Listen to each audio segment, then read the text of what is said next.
we can't get to it. And when it was excavated, they didn't find any bone material. Now, they would have cremated their dead, going back to Neolithic time, and there was probably bone material in the court tomb when it was.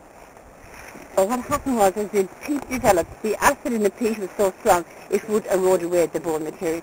Now, there is another court tomb quite close to Ballycastle. There they did discover some bone material, but the reason it was preserved there is that the bog hadn't developed in that particular area.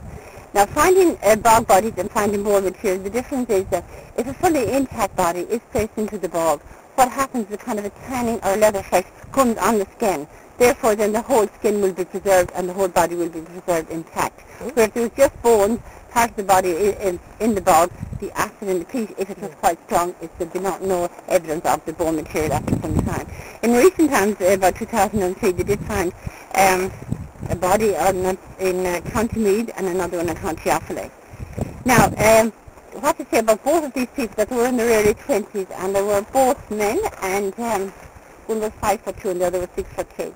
What we were saying is that they were both murderers, and their fingernails would be very much like our fingernails today. And these two bodies are going to go on display in the National Museum in Dublin.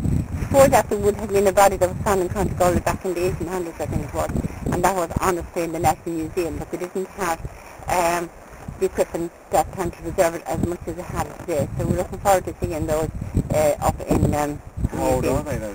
They're 2,300 years old.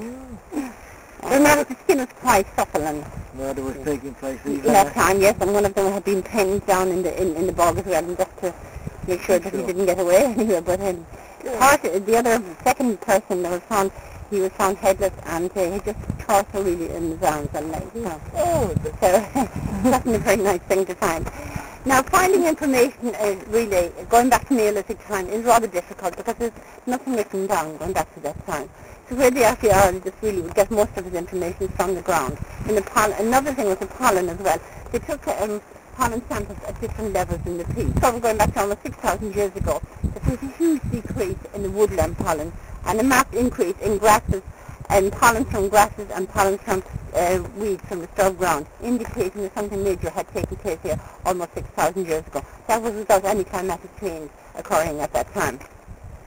So when the archaeologist finds the bone material, pottery, artifacts, it really helps them to get a better idea of what was happening here.